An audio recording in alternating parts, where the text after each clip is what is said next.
Greetings, my name is Eric Lang, and this is the latest installment of my channel, Author Eric Lang. This week's selection of people-centric project management phenomena from my book, Engagement, Focus, Intention in Project Management. The one I've chosen for this week is Defined Escalation When Contributors Refuse to Engage. And I want to start out with a reading of a story straight out of my book that I thought was important to put in there. And the reason for this is, as project manager, you likely do not have legitimate authority over the contributors to your project. You can ask them nicely. You can invite them to meetings. You can clarify what the leadership has directed as priorities, but you are not master of the universe. You don't get to point at somebody and say, go do this, and then they just have to do it to keep their job. So it's a collaborative role. And as a collaborative role, there's going to be some interesting people things that happen as you attempt to collaborate. And I'm just going to read this to kind of set the groundwork here. There is a joke about a story in the Christian Bible regarding a character named Job. After horrible tribulations were heaped upon Job and his suffering finally came to an end, God restored Job to his previous life, health, and wealth. Afterwards, Job asked the Lord, "Why, Lord? Why me?" And the Lord replied, "I don't know, Job. There's just something about you that pisses me off." And this, in a nutshell, is a lot of what can happen when you're trying to bring contributors into your project and move things forward. Is you will have contributors, they don't like you.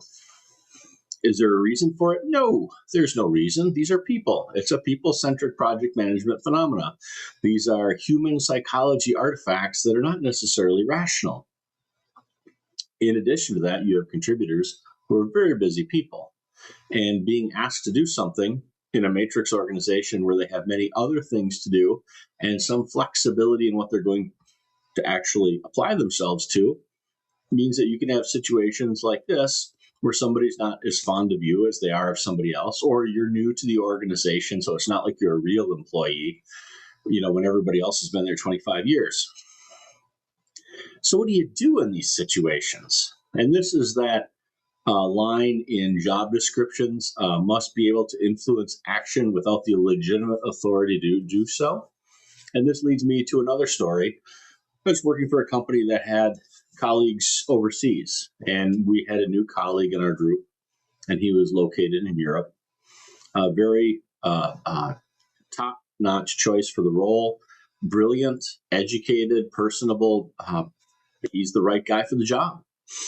And he was being challenged getting contributors to engage, to move his efforts forward. And this was frustrating him to no end. And he needed some guidance.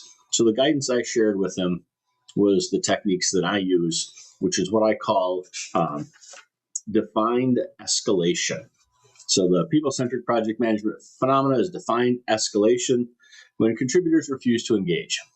So when you have a matrix organization, contributors that are not in a direct org control, and you still need their efforts to make the project a success. As long as this is a priority for the leadership, there's a defined leadership indication that this is work that is to be done, then there is a potential path forward. If this is just a project manager who's just going to do things because they think it's cool, and they don't have leadership buy-in, and it's not a leadership priority, I don't know, good luck with that. But as long as it's a formal priority from leadership, the path forward, when contributors refuse to engage, is you start with an email. And then you give it time. You can't just ping people and say, "Are you done yet? Are you done yet? Are you done yet?" Nobody responds well to that. Start with an email. Give it 24 hours, give it 48 hours. And this is a challenge for a lot of people because they think there should be just immediate response to everything. And you have to remember, as project manager, you are not the overlord. You cannot just crack the whip and have people respond. You have to give them space. If leadership wants a faster response, then leadership needs to weigh in. Okay, and that is something that we'll talk about here in just a minute. Email them. Give them that space to breathe, a day, 2 days, email them again. Everything is polite, professional. There's no you do this or you do that. It's just very neutral language. Clarify the leadership request, clarify the request from the contributor, keep it all very transparent. After that day or two has gone by, you have that second email, nothing's happened, then you might want to go to instant message. Just direct message them once. Again, wait 24 hours, direct message them twice. And you can flip these around. You could do DM, DM, email, email. And yes, this could take an entire week. You are laying the groundwork for why the priority of leadership is not being executed by the contributor. And you're doing it in a neutral and professional way. So it's very obvious where the problem is. So after your instant message, email, now you set up a meeting. And you set that meeting up with them, your supervisor, and their supervisor. Typically by this stage, once that meeting invite goes out, 85% of contributors will have engaged by that point. You will have established the prioritization, the groundwork for why this work is being done, and things can move forward. So 85% at that point, that meeting will never have to happen. The work will just happen. You'll cancel the meeting invite. If they refuse to accept the meeting invite, or they accept the invite and don't attend, you put out a second, you wait a day or two, you put out a second meeting invite, of course, checking their schedule, make sure that this is an opening. And again, copy your supervisor and their supervisor. Again, very professional, very clear, transparent, nothing inflammatory. Make that second invitation. If they refuse again, they do not accept the invite, or they accept the invite and do not attend, and there's a pretty good chance on that second meeting, their supervisor might actually show up at the meeting. So if they're not there and their supervisor's there, then that's a whole discussion that supervisor is going to have with their person.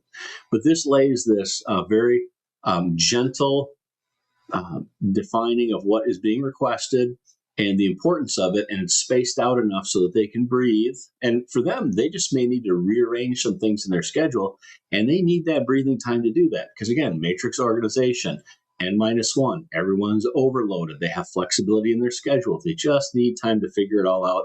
And sometimes the person who is gently tapping, gently pinging, and spreading out over time will get the priority versus the person that's in there going, are you done yet? Are you done yet? Are you done yet? Nobody wants to work for that person.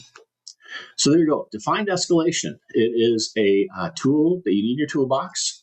You need to recognize situations when you have contributors who are not in your direct org, who are not as responsive as you would like.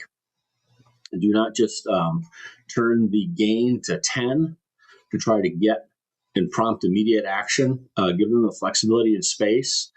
If leadership wants instantaneous gratification, then leadership, bring them into the meetings.